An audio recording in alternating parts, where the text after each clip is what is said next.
Welcome to Westminster and Kensington and Chelsea's Educational Psychology Consultation Services short webinar series. This webinar has been developed by educational psychologists within the service and is one of 4 webinars focusing on themes within education, child and community psychology. This webinar is titled Building Resilience and is 25 minutes long. You may find it useful to pause the video to complete any suggested tasks or to read some of the information contained within the slides. Links to the other titles in the series can be found in the description below. Hello and welcome to this webinar on building resilience. My name is Jessica Wren and along with my colleagues Ellie Mortimer and Louisa Reynolds, we are education and child psychologists with the Borough Educational Psychology Consultation Service. That's Westminster City Council and the Royal Borough of Kensington and Chelsea. We've put together this webinar on building resilience. I hope you found it interesting. We've really enjoyed putting it together. I'm going to be talking to you first. They will then hear from my colleague Ellie, and finally Louisa will be finishing off the final third. I hope you enjoy it. So that you know what to expect, here's an outline of the session. The focus of the webinar is going to be on building resilience through how we think and speak, as well as through our actions. The 3 of us would like to send out a huge thank you to Dr Karen Reivich from Penn State University and her course Resilience Skills in a Time of Uncertainty, which we all did in the summer, and we would highly recommend. It was very interesting and very well put together. We found the ideas helpful for ourselves, but also thought that they'd be useful for school staff and parents when thinking about supporting themselves in being more resilient or for supporting children and young people. So to start with, in defining resilience, it's probably helpful for you to take a moment to think about what the word means to you. If you want to pause the webinar and write something down, you might find that useful. You may well have included the words keeping going or not giving up. People talk about overcoming difficult things in their lives, overcoming adversity, and being flexible in your response. Those are ideas that people often come up with. But things that come up less often, but that are also really important, is the relationships that you have around you and the strength of those, knowing who you can rely on at times when things are difficult, and being grateful. Gratitude for the things that do go well in your life. Attachment to ideas that are larger than oneself. Sometimes people might think of religion here, but also community, an idea, a concept. These are lots of the things that will come up when people are thinking about resilience. So what is it that enables someone to be or become resilient? I commend the work of Anne Maston to you in her paper Ordinary Magic. There's a reference at the end of the webinar, which seeks to explore why some people seem more resilient than others. While it's clear that as risk levels increase, rates of resilience fall and that there are obviously conditions under which no child can flourish, there's also a wealth of research about how resilience can change over time, depending on the context or situation, that it's not a case of having or not having resilience. So let's talk about what the science of resilience is telling us about what contributes to a person's resilience. Sometimes these are called protective factors, and they can be fostered to promote resilience. There's a range of factors, and here we've divided them into 2 colours. The light blue ones, the top 2 lines, we're going to be covering in this workshop. The dark blue ones not. We've boundaried ourselves in this way partly, sadly, because of time constraints, but also because as psychologists we're interested in the psychosocial aspects of resilience, the aspects that are determined by your psychology and by your social relationships and interactions. If I was to ask you to define optimism, you'd be likely to say something along the lines of the belief that something good will happen in the future.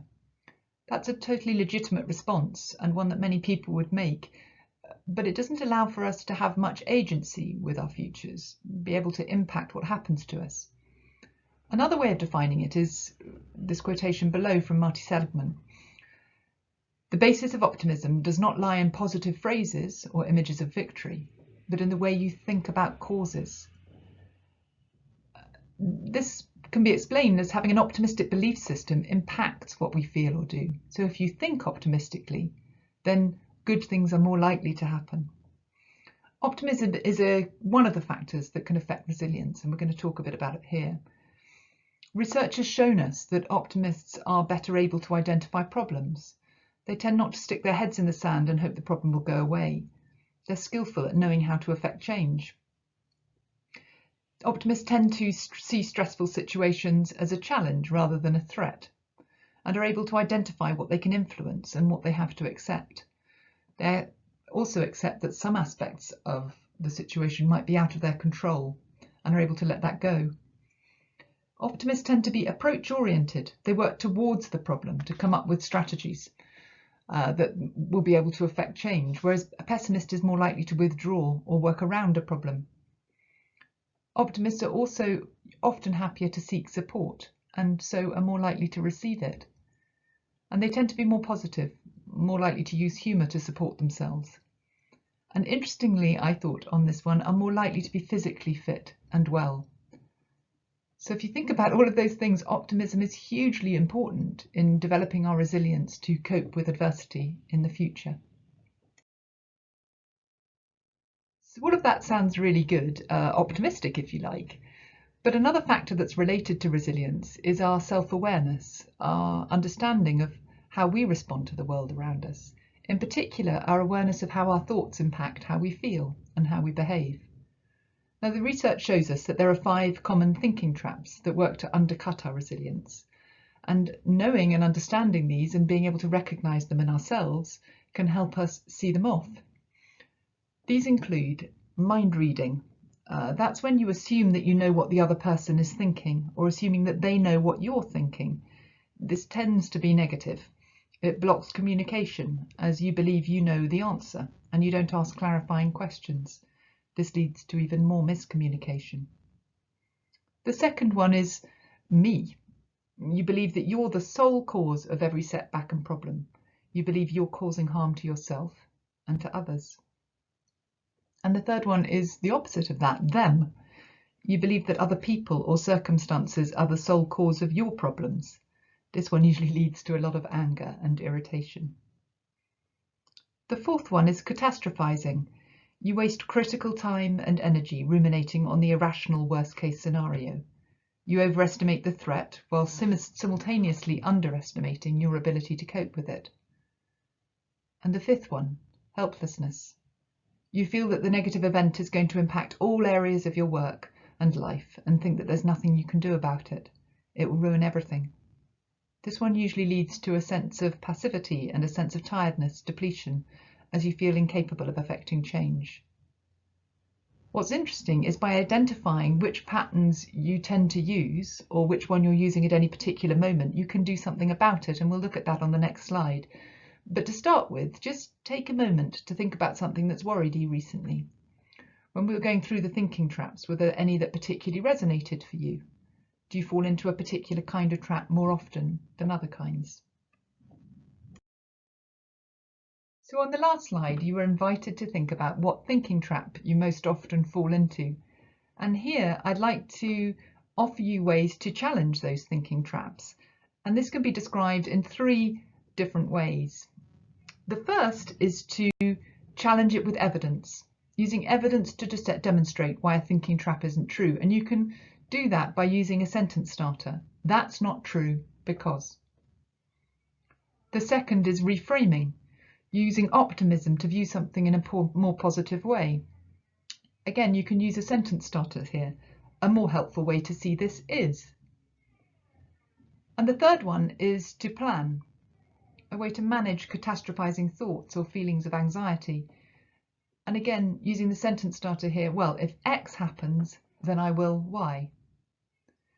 If you just have a go, maybe pausing the webinar and thinking about using these sentence starter with the worry that you were thinking about on the previous slide and how you might counter the thinking trap that you were reflecting on. Hello, my name's Ellie and I'm going to be taking us through the next section of our webinar. This will focus on our emotions and resilience. and we'll be particularly focusing on how feelings of anxiety can affect our thoughts and our sense of resilience, and ways in which we can manage our emotions to start to support ourselves and others.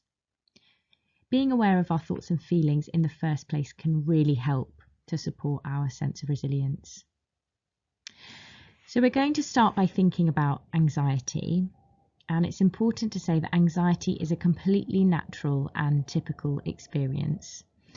In moderate amounts, it helps to improve our performance. So if we have a project that we might have been putting off for ages, having feelings of anxiety can help us get started with that.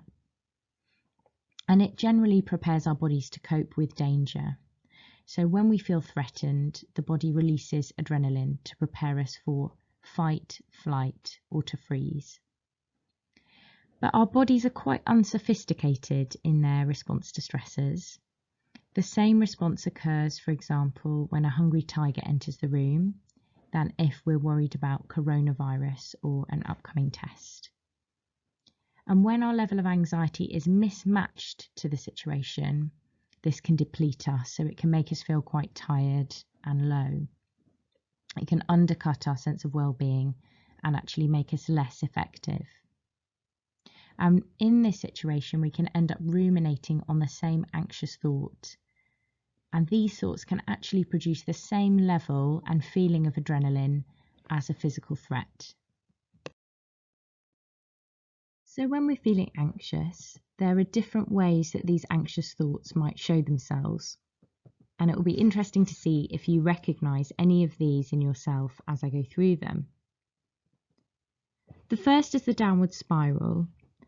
And this happens when one thing that you're anxious about starts to impact on the other aspects of your life. So a thought might be, if I don't get A done, then B will happen. This will mean that C can't work, which will lead to D not getting done.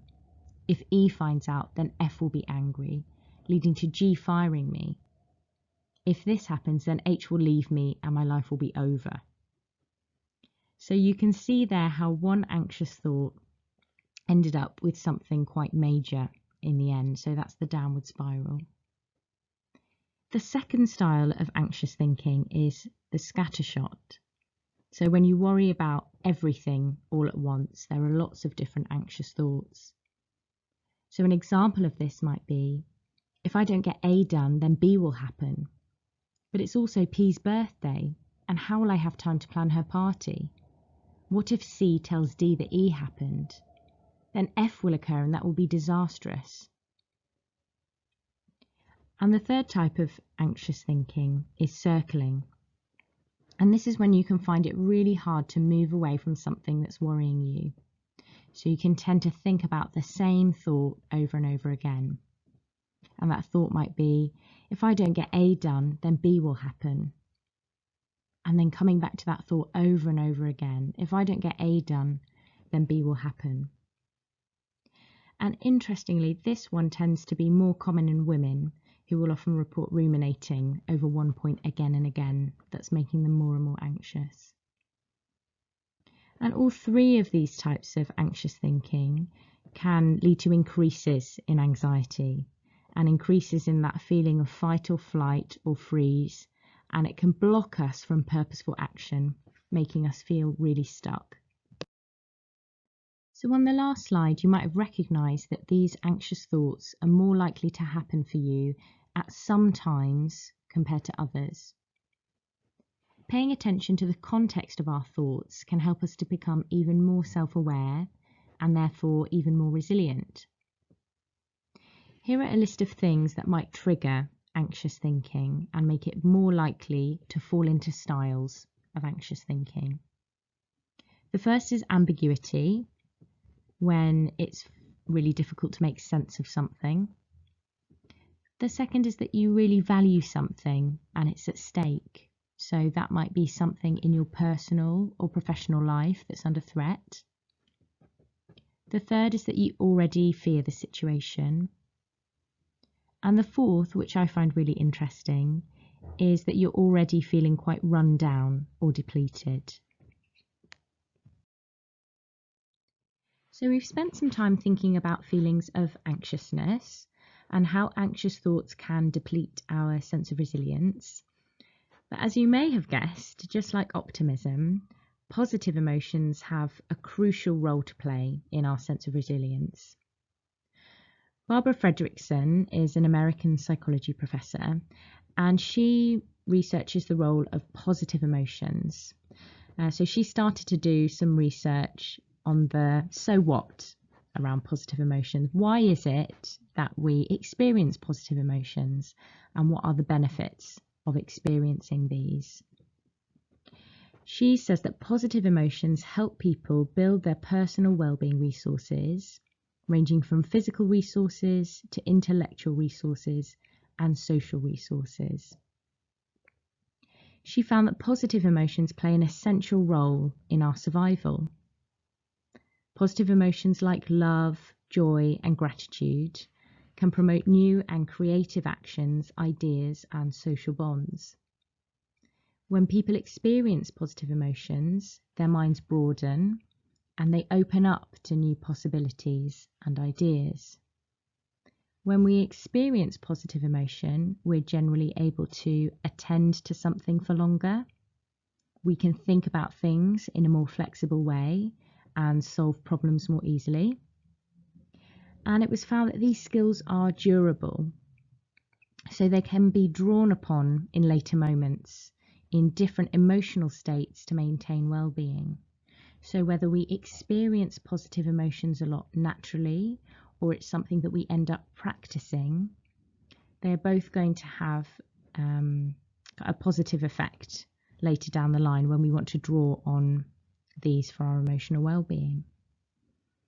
As you might expect, Fredrickson also suggests that negative emotions serve the opposite function to positive ones.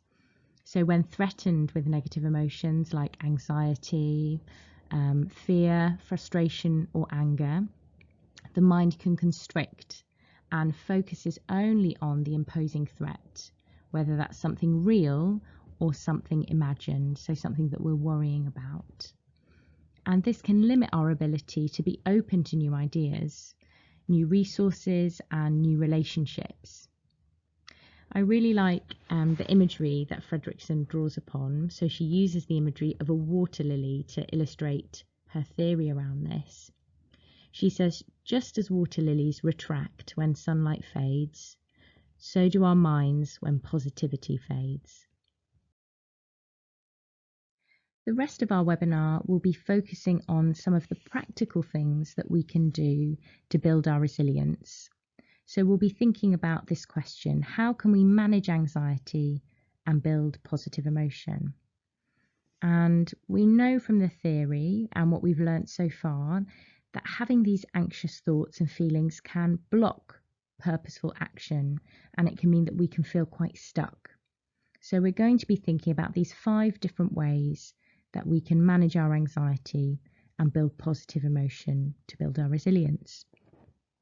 We'll be thinking about thinking our way out, and we've touched upon that a little bit already in terms of the different approaches that we can use and the different messages that we give to ourselves. We'll be thinking about our breathing and using a physical approach. We'll be thinking about reflecting on our strengths, thinking about our daily well-being and how we can do this. And we'll be thinking about taking a supportive approach in our relationships to others. So we'll think about what we can do to support our relationships and how this will support our sense of resilience. Earlier on in the webinar, we spent some time with Jess thinking about how we can counteract some of our thinking traps. So some of the things that we can do to support ourselves not to feel so anxious when we have some of these worrying thoughts. This is another technique that we can use to help ourselves think our way out of anxiety. It's a 4-step process, and I'll give you a moment to read over this. Perhaps once you've read over it, you might want to think about one of the worries that you identified with Jess earlier and take a moment to go through this process with one of these worries.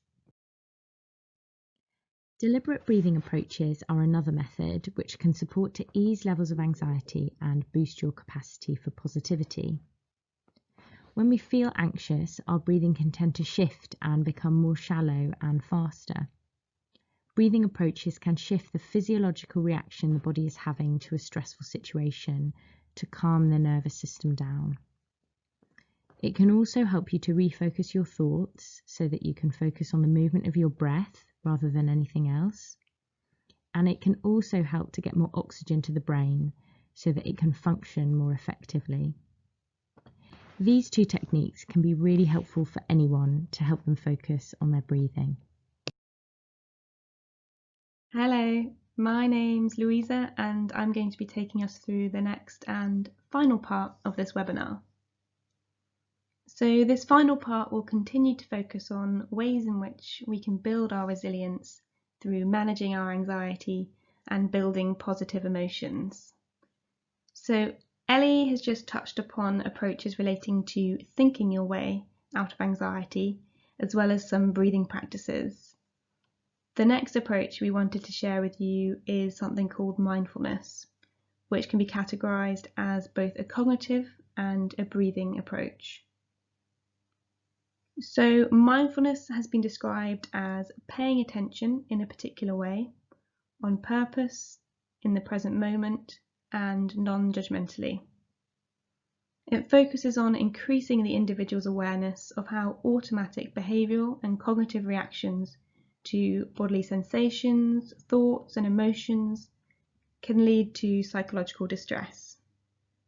And individuals are encouraged to acknowledge and accept their bodily sensations, thoughts, emotions, and environment with an attitude of non-judgmental awareness.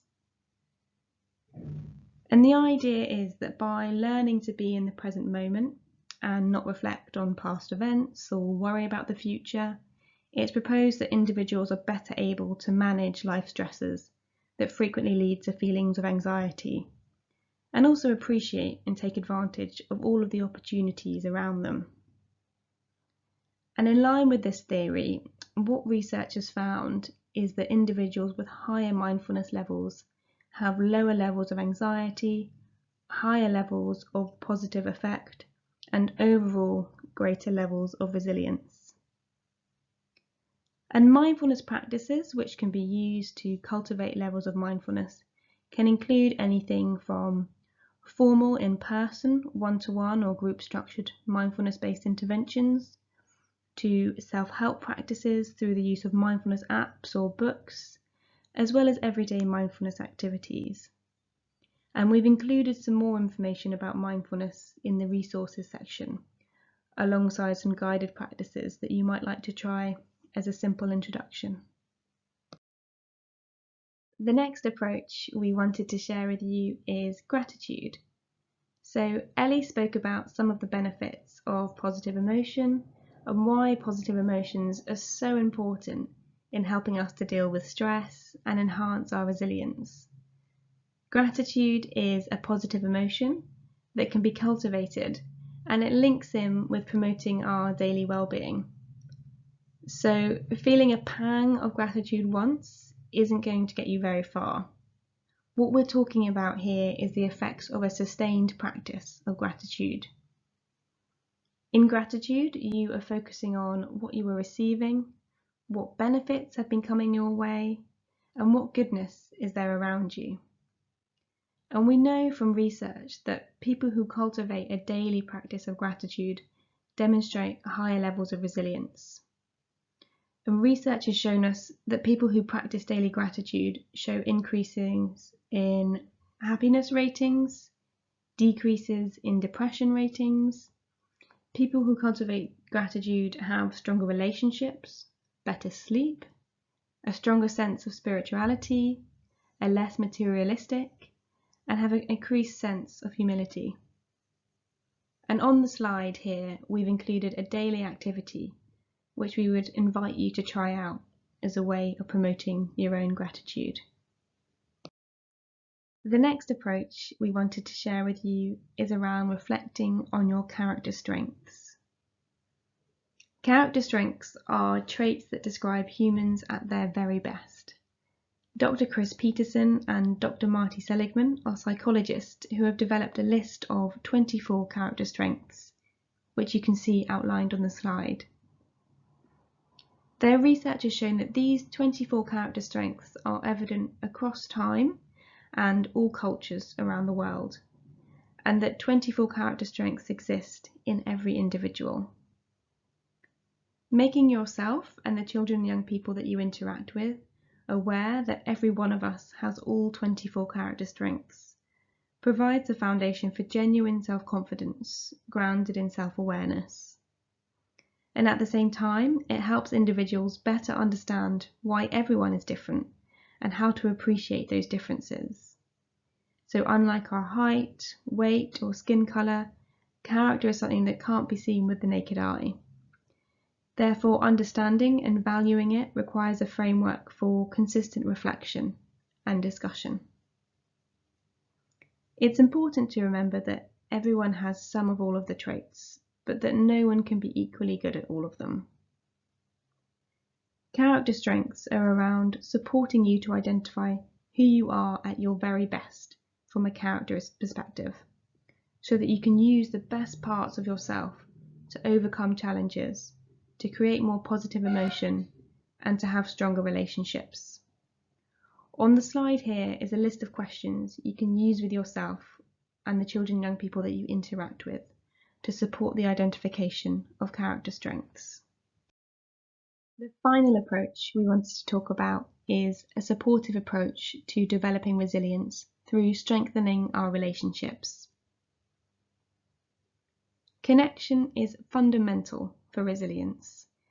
Resilience is known to centre on the fundamental principle of relationships, with humans showing an inherent need to belong and connect to one another. Dr. Karen Reivich, who is a specialist clinical psychologist, says that every interaction is an intervention. Every moment and interaction can either be a positive or negative, so the small micro moments can make a massive difference. So what we do, say, how we smile, how we greet someone, the language that we use, our body language, how we think about or conceptualize behavior, how we show our care and compassion for others, all these moments can be change agents. So what can we do in these micro moments to strengthen our relationships? One thing that we can do is to be mindful about how we respond to others, because we know that the way that we respond to others can help strengthen our relationship. And this means giving people attention in the moment when they're asking for it, being there for people when things go wrong and for when things go right, being constructive when someone comes to you, demonstrating active listening, asking questions, being curious, showing empathy and understanding, and basically treating other people the way that you'd like to be treated yourself. And this idea draws on being authentically engaged. And what the research shows is that authentic engagement is linked with stronger relationships. Thank you for listening to our webinar. We hope that you've enjoyed learning about resilience and some approaches to build resilience in yourselves and the children and young people that you interact with. Before we finish, we would like to invite you to take a moment to think about the following questions noted on the slide. This is to help you to reflect on the content shared in this webinar and to think about how you can incorporate this into your daily lives moving forward.